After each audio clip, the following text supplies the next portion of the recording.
Hey guys, Philosopher here, and today I have my top war offense teams for the month of January 2022. Now I gotta say, these are lists that I create. The link is in the description below for the tier list, and I keep the updated list on my Discord, so you can always check it out there. The Discord's also linked below. Lots of good discussions we have there. But what I do in this video is I not only walk through the war offense teams, but I talk to you about what I'm seeing in war in diamond level and where everyone's got everything unlocked and geared up and all that. And I think it's useful. What I try to do is provide to you and give you ideas of what we're seeing, because a lot of times this is the future for you. In other words, eventually you're going to get characters geared up. You're going to get more stars in these characters, and you're going to start seeing them at your level, right? Right in my level of war, we're seeing a lot of Dormammu. You're not there yet, but you will, okay? And similarly, everyone at my level has got Omega Red unlocked. It may not happen yet at your level, but he's coming around again soon. That legendary pass is coming. So the idea here is to talk about what I'm seeing.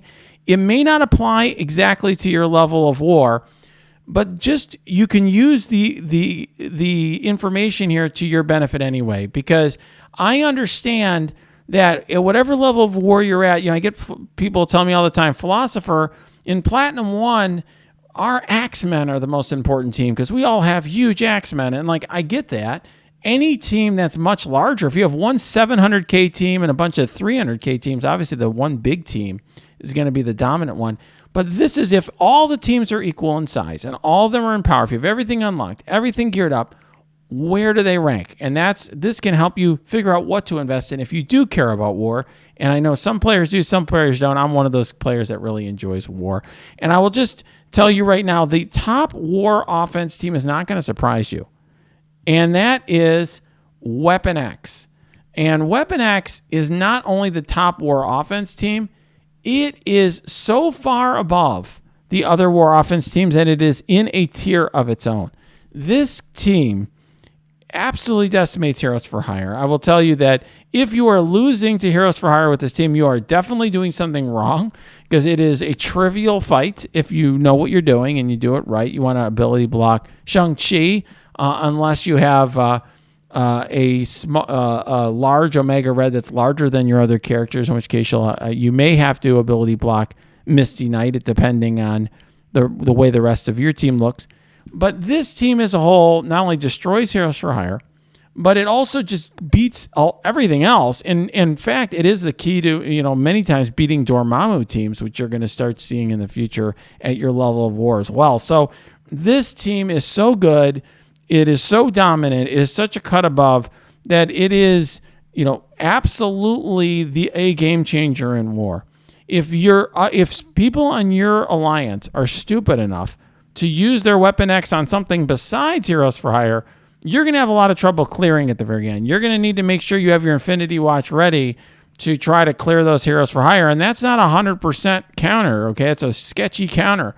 So this is such an important team. I think it's going to have a ton of value for a long time in war. This is the time to invest and go as all in as you can on this team if you really care about war offense. No question, this is shaping the meta of war offense, and it is the team that you always are tracking if you are a war captain in your alliance, making sure that your alliance members are using it on the right targets.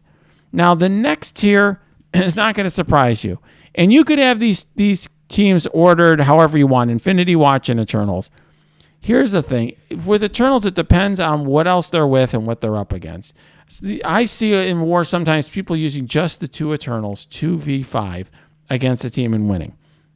If you understand the matchup and you know you're picking the right team, that can totally work. But a lot of times I see them with Loki and Cable, like you see in Arena, but I also see them with a variety of other characters in super teams. People try to use them to beat Dormammu. People try to use them to beat other Eternals teams, to outspeed them.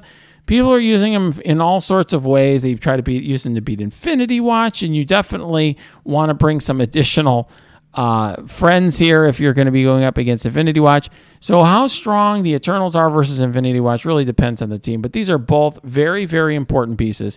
And that's why the meta overall right now in War is pretty offense heavy. You really have the option to go full offense here. You bring your Weapon X, Infinity Watch, Eternals all to offense, and you can punch up really high. I mean, we saw recently, I think Legion Mutiny had 110 million punch up on Legion. A Mutiny, I think, has 110 or 112 million punch up against Legion. I mean, amazing punch up.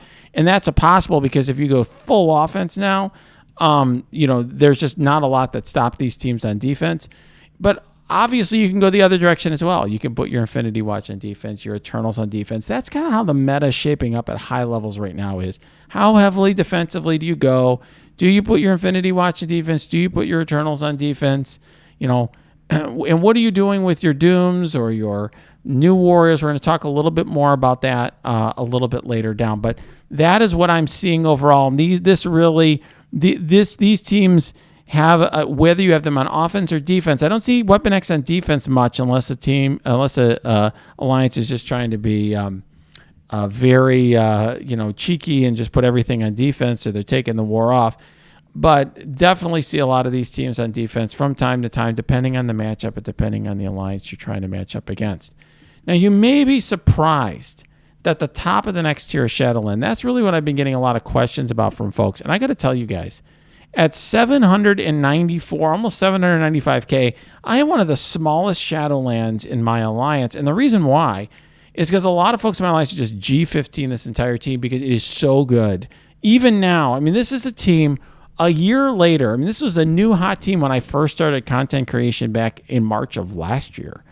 And it is still super powerful. There's two reasons why. I mean, the biggest one here is in White Tiger's passive. She gives the team essentially like 30% speed bar at the start on spawn when you use the full team. And then the Daredevil passive essentially acts like the Ghost, the Emma Frost passive, where you get a 10% speed, where here's additional 10% speed for the entire team, and then an additional 10% speed in War. So it's essentially like a double Emma Frost additional speed. So this team just goes first.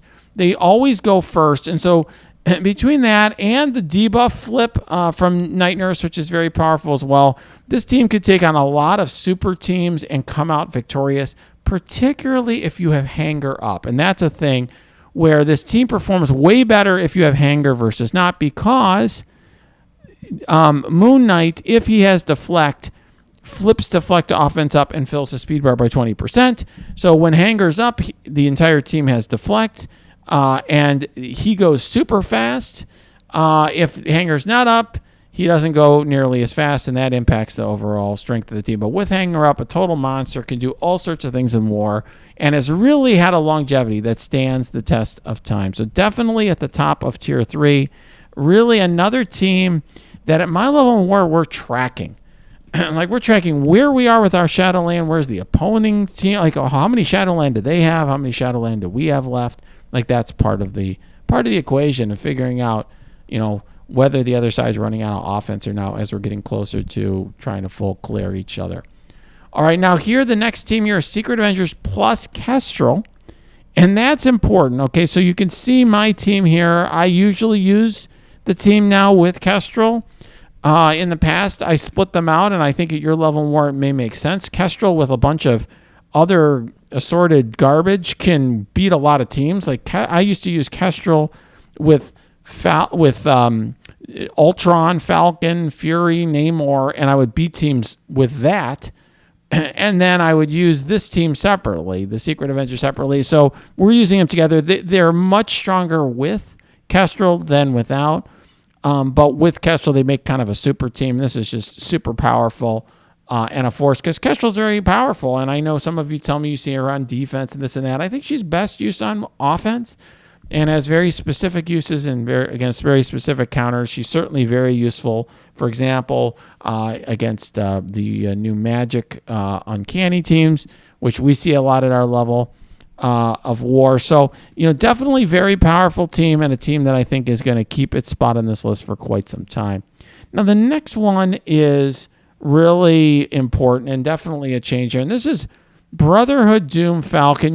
This is the Brotherhood with Doom has been a staple defense team for a long time. I'm sure a lot of you are seeing that team on defense, but I'm starting to see it much more on offense. So what this team looks like is it's Doom with Magneto, Toad, and Blob. So those three plus Falcon. Falcon gives speed bar to the team, uses special. And I put this here because otherwise I'll get a bunch of questions for Magneto. What are the three? Here's the three. So, why does this team work so well? Well, everyone gets blinded at the beginning by Magneto. And then this team goes quickly because of Falcon, and then just Doom blows everybody up. So it beats a lot of teams. And if you're trying to go full offense, if you're trying to do that 100 million punch-up against a bigger alliance or whatever, you can bring your Dooms to offense, and that gives you another, punch that you can have. Now, for Tier 4, I really had to think hard about where some of these teams went, particularly the Ravagers. And I know some of you saw my recent video. I showed the Ravagers. I punched up 300 million in a war with them. Or 300 million. 300K against Black Order in a war with them. And I will tell you, this team is very, very good. You have to pick your targets. I mean, they do very well against certain teams like Black Order. They do fine against a team like the Web Warriors or whatever. They're not going to do as well against certain other teams that, let's say, just overwhelm them early or do a lot of debuffs early, that sort of thing. But they have some really good qualities to them. They're great when they're stealing buffs from an enemy, for example. So they definitely have, I'd say, a lot of strengths. And if you know how to use them right, this is a team that I think is worth investing in if you're really into war. I mean, if you look at this war offense list, right? Okay, you have these super teams here. But then the question is what comes next? Well, Shadowlands, Secret Avengers, and then you're literally, if your Doom's on defense, as it is for many people, it's Ravagers is the next best team. I mean, I think they're a little better to me than Secret Avengers without Kestrel. That's saying a lot. I mean, that's a very, very strong war offense team. One thing in particular, as I've said before, I really think that Star-Lord T'Challa, very strong, even solo against a team like Surfer or something like that. People have asked me, how does this team do without T'Challa? I'm sure you could throw in Namor or some other very strong war character and do okay-ish. I have not used the team without T'Challa, so I don't want to make any promises about how well that will do, but they did well for me in Blitz without T'Challa, so I imagine they'll be okay-ish. I mean, there's a lot of things the team does well. Removal of speed bar with Boomer. A lot of health steal here with Stitcher. The summons give you more Boomers and Stitchers, so definitely a lot of cool stuff in addition to what T'Challa does. Now, after this, there's definitely some controversy here about where these teams stack up. Secret Avengers, I have a little below. I mean, they still do a lot of good even without Kestrel. But I wouldn't surprise me if you put them above Ravagers. They're definitely in this tier. This line is one that I'm keeping here for now. I have a very good sense of how Weapon X did without Omega Red because we did have some wars, including some big wars, before we unlocked Omega Red, right before Omega Red came out. So I have a good sense how strong they are. I know a lot of people still don't have Omega Red. Over time, I'll probably remove this. But for now, if you are interested, I think this is roughly where Weapon X is if it's fully built out. They are strong. I would say that a lot of folks may then, if you don't have Omega Red, may still want to run Sabretooth with Marauders and use the rest of Weapon X together with a couple other strong characters. New Warriors, I see much more on defense. But this is a team that I wouldn't use Kestrel with this team. But New Warriors, with a random 4th and 5th, whoever, are very good on war offense because, hey, they can get out there quickly, throw a lot of debuffs, blind an enemy, overwhelm them. If the other opposing team doesn't have a cleanse, this can be a very easy matchup. So you have to pick your spots with the New Warriors, but I think they are also very strong, not as durable as the Secret Avengers, and obviously they rely upon landing their debuffs and not having them cleanse. So they're a little bit more... I think they can be more powerful against certain enemies in the Secret Avengers, but they're less of an all-around brute force team, and they require some... you have to pick the right matchup for them. The same is true with X Factor. X Factor is another team that they kind of have their ups and downs depending on how the meta goes. This team I used to have much higher because they were beating Doom all the time. When Doom was on defense, in Brotherhood Doom or Uncanny Doom, back in the day, X Factor was what you used to beat them, And Doom at the time was the number 2 or 3 defense, so that was a very big deal. Now I'm seeing a lot of Doom with Mercs, and X Factor doesn't work there. I'm seeing Doom on offense, and then that means that your X Factor doesn't have a spot. X Factor does work very well against the Web Warriors if you use Squirrel Girl as the 5th. But if your Squirrel Girl gets ability blocked and the enemy's got like super massive Web Warriors, you can get in trouble because you can't cleanse and you just get overwhelmed a little bit early. Once the X Factor get rolling, it's not a big deal. Okay. But you got to get them rolling. And if Squirrel Girl is an ability block, she just cleanses and heals the team. And there you go. This is another team that I could consider having higher, and I really debated where to put them. Uncanny X-Men with magic are ridiculous and scale really, really, really well with gear. I see them on defense. Sometimes I see them on offense, sometimes depending on which the opponent is. They're very strong in both. They certainly belong in this tier. And I don't think that I think that you have to be careful with the opponent that you use them against more than some others here, but they're very, very strong. In this tier, I feel pretty good about. And I think if I was trying to figure out what are the boundaries between the tiers, like from tier 1 to 2, 2 to 3, 3 to 4, I think the jump from 5 to 4 here, like this gap is bigger than anything. Like to me, I actually consider moving Black Order down even more, and X-Men and so forth. For me, these are the teams you really want to be using on war offense. You can use some of them as like New Warriors and Doom on defense or whatever. I don't recommend Secret Avengers on defense because of the summons, but some of these other teams you can use on defense. But these are your core teams that you're going to be really beating your big meta with. The rest of these teams are just sort of mid-level teams. Black Order, I brought on offense recently because we did that for certain opponents, and I hadn't used them on offense in a while. And boy, I mean, now with the new cargo bay buffs and all that, man, they are not very good. You really can't use them to beat a lot of stuff, at least in my level. And I have a pretty good size. I mean, they're not huge. I haven't been upgrading them since they started getting power crap, but because they were my arena team for a long time, they are pretty good.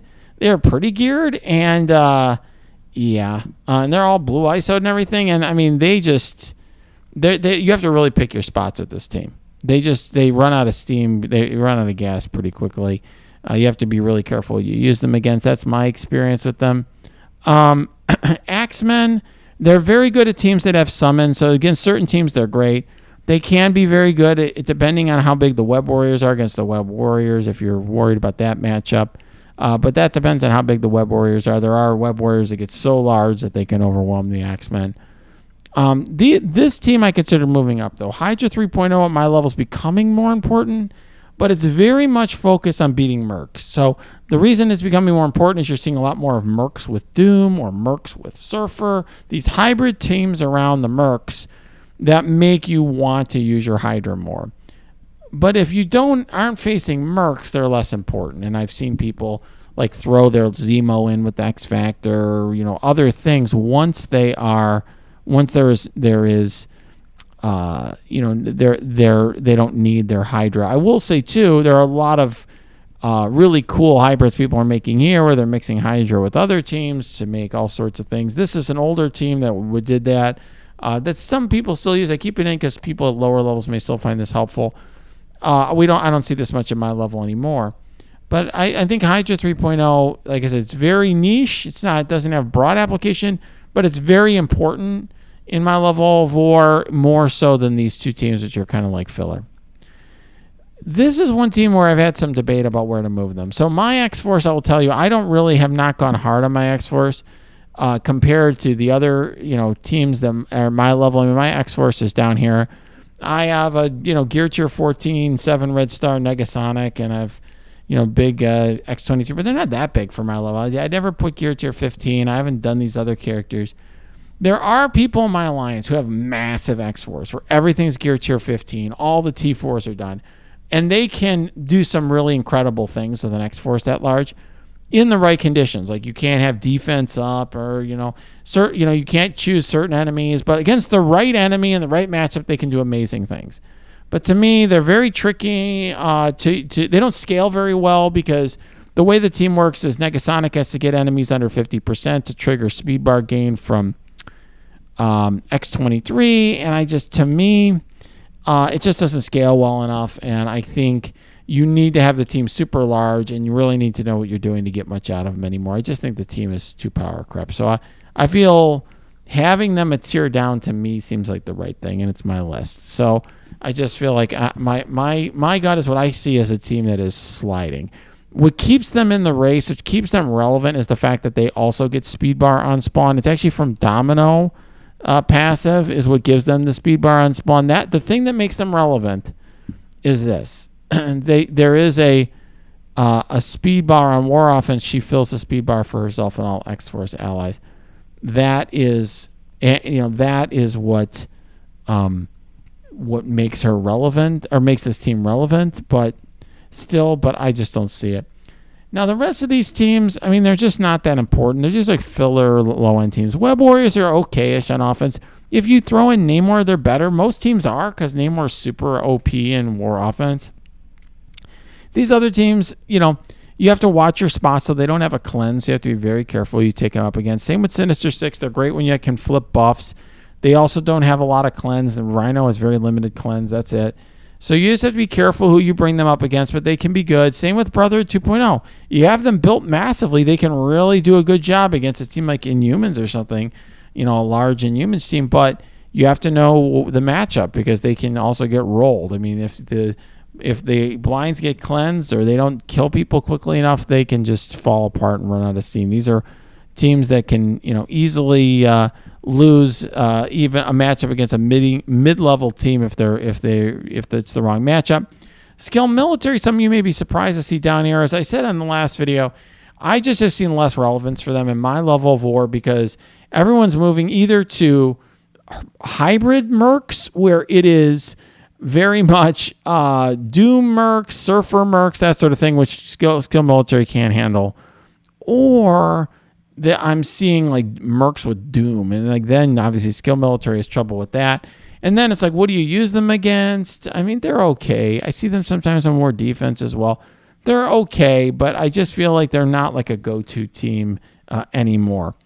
And then Symbiotes, to me, is a team that just is useful if the enemy's got summons, and they're very limited in use. They're better, I guess, on defense. I don't know. I mean, they're very limited. They're only good against certain enemy defenses. Let's say Sinister Six or something where there's summons. Uncanny Axeman without magic. I just threw this here because some of you aren't going to have magic built. They're just okay. They're just a team. They're a filler team. If you're just, they're not going to be very good without her. Hella Natural and Fantastic Four plus Ultron, these are teams that have very specific use, and it's pretty low. In other words, Hella Natural in the right circumstance can beat a Wave 1 team or a Sinister 6 team, but you have to really know that you're not punching up too hard and you got the right matchup. Same thing with Fantastic Four plus Ultron.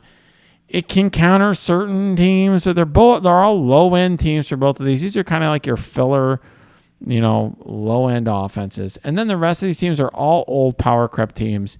I keep them in here just because I get a lot of questions from newer players asking me how good Pimtech is or Inhumans. This way they can go to the list and see they're not very good. Don't use these teams if you have any choice. They just are not good enough anymore. You need to make hybrids with other teams. Inhumans in my level are usually on more defense and in a hybrid, something like that.